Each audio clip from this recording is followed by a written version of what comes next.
Alright, today we're going to be reading Sit-In. The title is Sit-In, How Four Friends Sit Up by Sitting Down.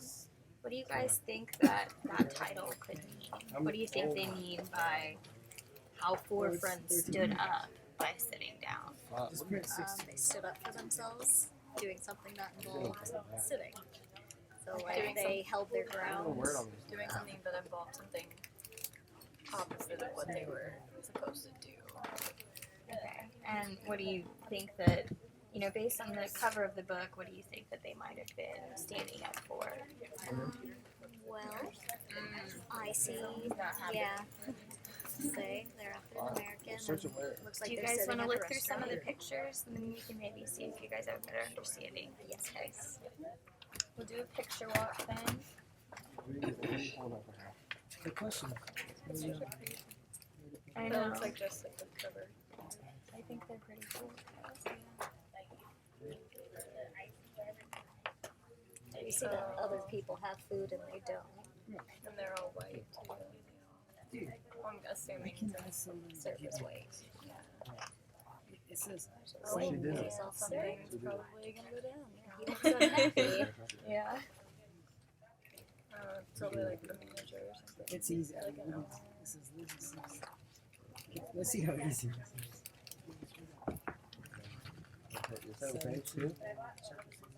I'm gonna assume they probably are not supposed to be in there. That's what I'm saying. If somebody did it, it's the same exact They're not white. I don't think any of Seven, these nine, are number seven. I think that might be all kinds of races. Yeah, it looks like it they're looks like. all. There's no segregation there. Oh yeah, that one definitely shows they're not like they're like together. So Yeah. they probably. And I also noticed when I looked, those are all like faces. There's like angry faces in the background I wonder that if don't they're like. like kids or something, and then those are like adults that are angry. At what's going on. Yeah. Looks like they made it on the news. Looks like there's more people coming to join For them. the pipes. Not quite the book that we're talking about today. They're definitely protesting. Yeah. Right there. The signs. Yeah. And they made the news. Looks like a politician is writing something. Oh. And then Oh. this is the big Whoa. one. Now everyone's being served. Seriously, like I wish my tables looked like that. That would be so cool. Alright. Okay, so now do you guys have a better understanding about what they might be standing up for? Yes. Yeah, like you said several times, like segregation, kind of the civil rights era. Equal rights to Yeah. Okay. Okay. Sit in. How Four Friends Sit Up by Sitting Down by Andrea Davis Pinky. Illustrated by Brian Pinkney. I think that they're husband and wife. Look it up. Okay. We must meet hate with love. These were Dr. Martin Luther King Jr.'s words that got them started. Four hungry friends, eager to eat, each took a seat at Woolworth's lunch counter in Greensboro, North Carolina. David, Joseph, Franklin, and Ezel sat quiet and still, with hearts full of hope, with Dr. King's words strong and close. They were college students with a plan. It was February 1st, 1960. They didn't need menus, their order was simple. A donut and coffee with cream on the side. Woolworth's was busy, so the friends waited patiently, silently, without a fuss. They were the only black kids at the counter. David, Joseph, Franklin, and Ezel sat while everyone else got stood. At first, they were treated like the hole in a donut, invisible. Others tried to ignore them. The waitress watched and refused them. This was a sign of the times. Whites only. I think she's gonna say no. let's wait. Yeah, because I don't want to This was the law's recipe for segregation. Its instructions were easy to follow. Do not combine white people with black people. Segregation was a bitter mix. Now it was the friends' turn to ignore and refuse. They ignored the laws and refused to leave until they were served. Those kids had a recipe too. A new brew called integration. It was just as simple. Combine black with white to make sweet justice. For them, integration was better than any chef's special. Integration was finer than any homemade cake. Integration was a recipe that would take time.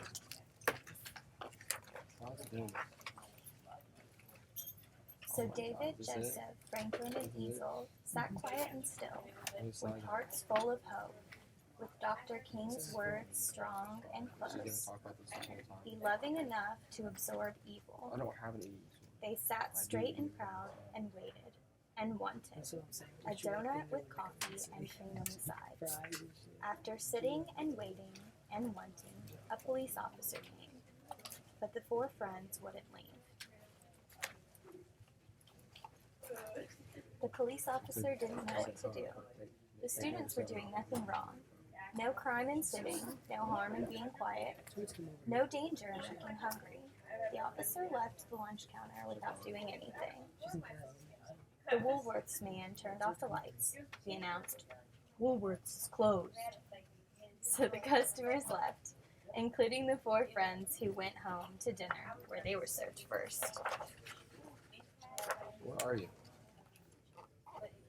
News had already spread about the sit-in. David, Joseph, Franklin, and Easel got their names in the paper. The next day, February 2nd, 1960, more students showed up at the lunch counter. Sitting still for what was right, no reservations were needed at Woolworths. The students seated themselves. They were dressed in their best clothes. They were polite and determined. No guesswork for keeping the waitress. The young people knew the menu by heart.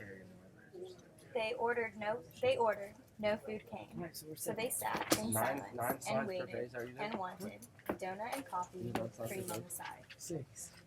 The waitress reminded them, whites only, but those kids wouldn't budge. They didn't move until they were served. They refused. All they wanted was some food, a donut and coffee with cream on the side. To pass the time, the students read their school books. They wrote in their journals. They finished their homework. They didn't need to read the menu, so they studied for tomorrow's test. Because every time I go up there, when I do front and back, it still charges. What started in Greensboro spread faster than grease fire. There was lunch counter protests in Hampton, Virginia, Nashville, Tennessee, Montgomery, Alabama, Atlanta, Georgia, and many other southern towns. If lunch counters could go from whites only to all welcome, if segregation could turn into integration, if black people and white people could break bread together, everyone would pass the test. Everybody would get the high score, A+, with coffee and cream on the side. But many folks were not motivated to make that grade. As the sit-ins grew, angry people gave the students a big dose of hatred, served up hot and heaping, coffee poured down their backs, milkshakes flung in their faces, pepper thrown in their eyes, ketchup not on the fries, but dumped on their heads. They yelled at the students, "We don't serve your kind. Go home. Goodbye." The students wanted to lash out but couldn't. They wanted to strike back but didn't. Sitting still was so hard.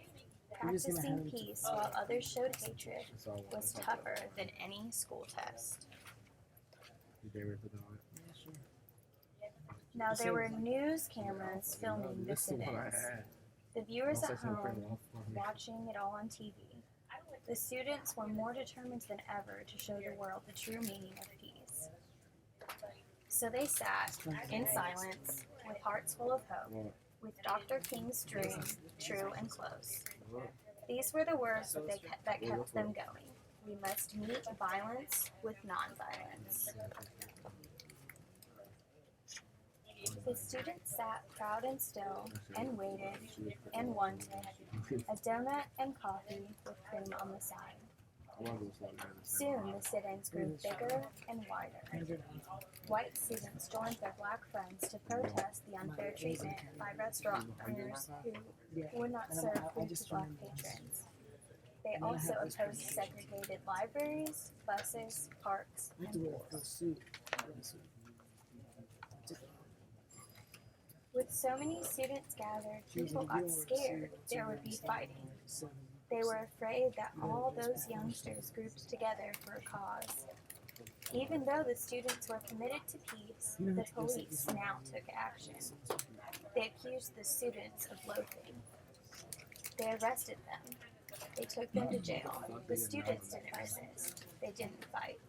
Instead, they sung freedom songs to keep the peace.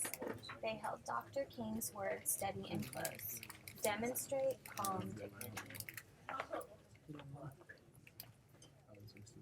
Soon, folks were so busy arguing about who was right and who was wrong that they stopped going to Woolworths and other segregated places. Some shops were forced to integrate to keep their business alive. But the struggle was far from over. In April, an activist named Ella Baker organized a student leadership conference at Shaw University in North Carolina to help the young demonstrators. With Ella, the students formed the Student Nonviolent Coordinating Committee, SNCC. Inspired by Dr. King, they came up with powerful words of their own. These are the words that became the SNCC slogan. We are all leaders. When President John F. Kennedy got a taste of SNCC's integration, he didn't sit in. He stepped in. On June 11, 1963, the president went on TV. He urged Americans to treat each other fairly. He then told Congress to take action against segregation. This became the Civil Rights Act of 1964. On July 2, 1964, President Lyndon B. Johnson made the act a law. It banned segregation in public places. The hard work and courage of those brave students paid off. They had taken a bite out of segregation. Now it was time to savor equality. Now they were ready for a big sip of freedom. The order was simple. A double dose of peace with nonviolence on top. Hold the hate, leave off the injustice. Now the students had the right recipe for integration. The steps were easy to follow. 1. Start with love. 2. Add conviction. 3. Season with hope. 4. Extra faith to flavor. 5. Mix black people with white people. 6. Let unity stand. 7. Fold in change. 8. Sprinkle with dignity. 9. Bake until golden brown. 10. Serve immediately. Makes enough for all. After weeks of sitting, when their backsides ached, after months of being still, when their feet fell asleep, after years of praying for laws to change, when they were so hungry for equality, the young people finally got what they ordered. It was worth the wait. It was served to them exactly how they wanted it. Well done. And oh, integration sure tasted good. Those courageous young people enjoyed every bit. They came back to Woolworths for seconds and thirds and for many helpings after that. When the sit-ins were all done, the students left a big tip. A donut and coffee with cream on the side is not about food, it's about pride. These were the words that filled them up. I'll bet. Okay, so now we're going to talk about the book a little bit. Do you guys have any questions or anything from the book? Is there anything that you didn't understand? So they got arrested for loafing. Is that like loitering or? Yeah, it's the same thing. I had to look it up too. I was a little Never confused. heard it called loafing. I hadn't either. But yeah, it's loitering because they were just sitting there and not being served, so they weren't buying anything, even though they were trying to. So yeah, it was kind of sneaky. Okay, now I want you guys to think for a little bit about a cause that you might stand up for. And we'll have a little conversation about the book. And if you can think of anything that might have inspired you throughout the book, we can talk about that. But we're going to go to a page here. The slides that we looked at. I wonder how the four friends felt being the only black people in the whole restaurant. Have you guys ever felt like the only one somewhere or kind of excluded? Yeah, it's kind of intimidating when they're outnumbered by people. Definitely. Have you guys ever been in a situation like that before where you've kind of been the only person in a crowd or anything like that? Or maybe someone you know.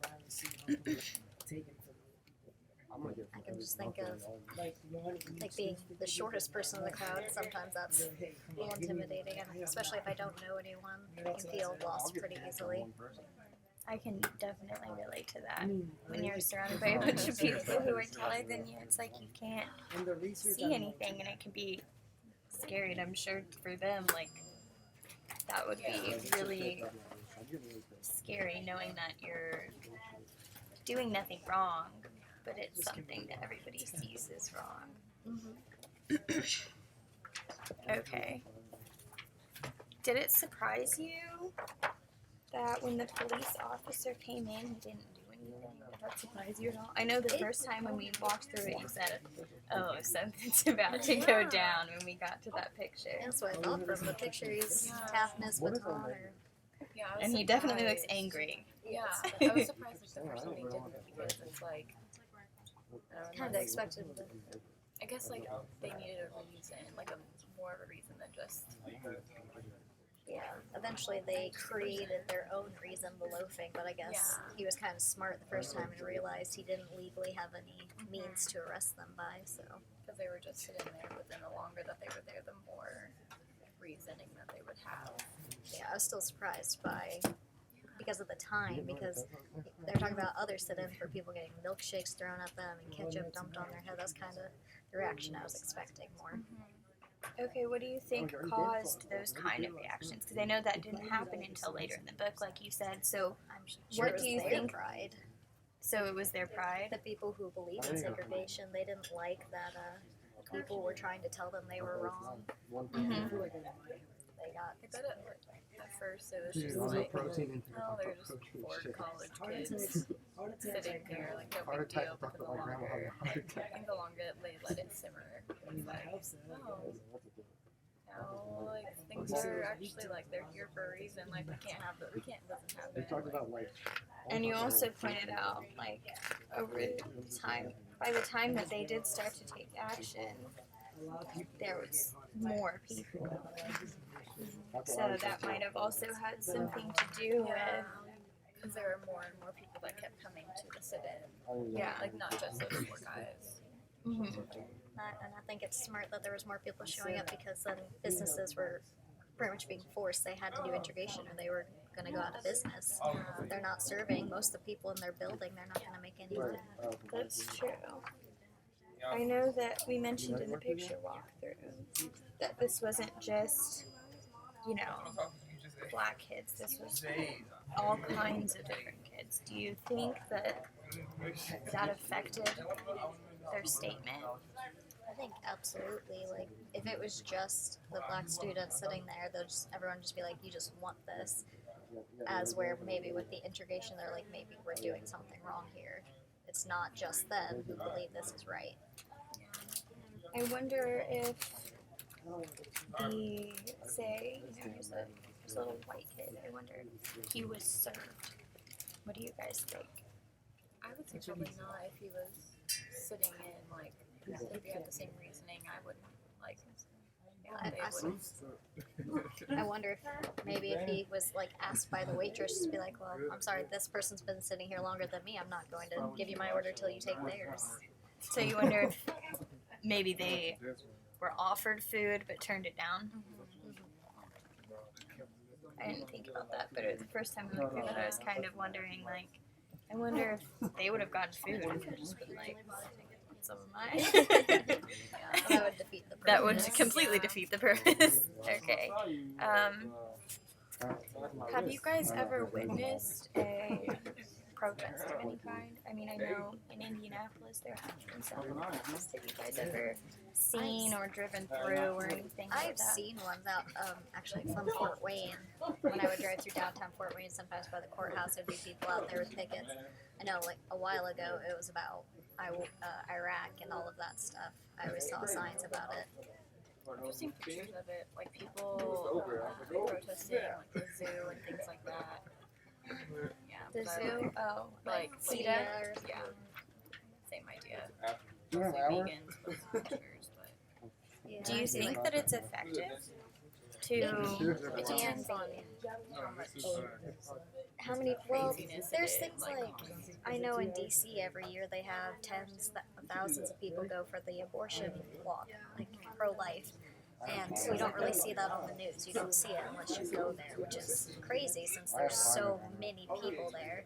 So, say nowadays it depends on what media picks up and not. You have to be able to get out there and get your word out there better than just maybe. Do you think that media attention is always good, though? No, Because it there can are be plenty negative. of... It can be negative. Definitely. I completely agree that it gets, like, your message out there, but sometimes your message is out there, but maybe it's Twisted. spun a different way than you Like intended. politics. Yeah, exactly. That's always a great thing to see. Okay. Why do you think that, like, we talked about how these were just college students, and why do you think that they caused such an outrage? You know, why do you think they got so much attention that they did and everything? Because in reality, it started off just four people sitting down at a diner. Why do you think that it caused so much attention? Well, at first it sounds more like people were angry about it. They're like, can you believe this happened? At least that's the way I took it. The first, how they got themselves on the news, Mm-hmm. it was, these people were breaking the law, or not breaking the law, but causing a disturbance. But I think it resonated with other people because of Dr. Martin Luther King's words, like, treat violence with non-violence, and these people were just sitting there.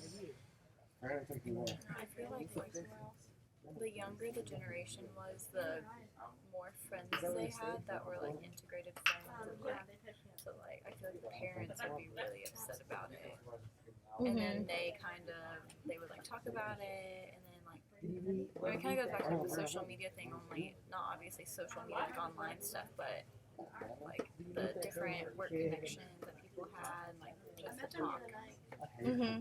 And then that got out, so then people were like, oh my gosh, like, this is ridiculous. She's saying, like, the age group, they're college students, they're going to have friends that are that age, they're intelligent, they're working towards things in their lives, and this is just another thing they want, something they can be passionate about to achieve to achieve as they're going through this process.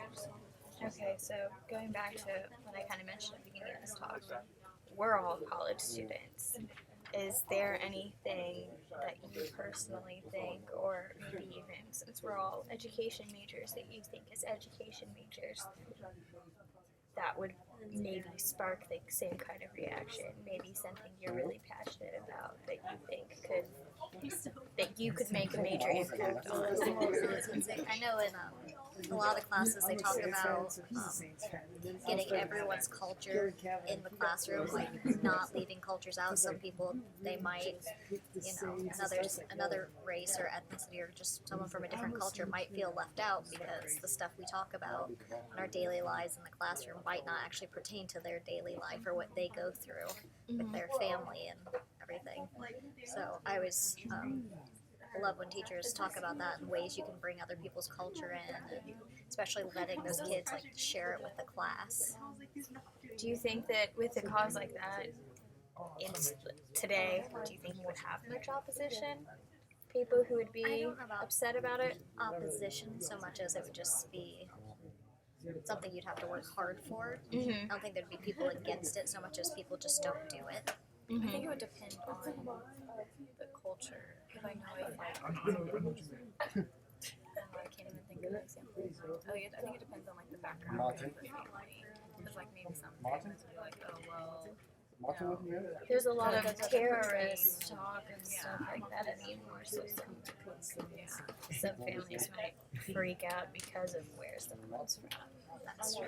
Now, Ning wants to know. Which I think is silly, personally. But yeah. Is there anything that you... There's like, I mean, if you go back to the special education, how they're trying to push them into the classrooms for part of the day. Like a lot of parents that I know, they're like, I can't believe that my students have to work with that student because they're so far behind. But like, it's really not about your student, it's about all of the students. Like, I feel like the younger, like our generation understands that, but like our parents are like, oh well, we want the education that we got. We don't want to give them the education that like you guys want to give them. But then there's also, not only, so there's like, there are some major integrative issues within the education, but then there's also the issue of like policy, like whether or not policy is open to you spending a whole day talking about this new kid who came from Zimbabwe, yeah, somewhere, you know. So that's one more thing that's like clashing you back. Is there anything that you think we could do as a younger generation who have the same kind of connections that these kids had that could maybe make an impact? I'm not saying let's go out and raid the streets, have a picket fence or anything like that. Picket fence, you know what I mean?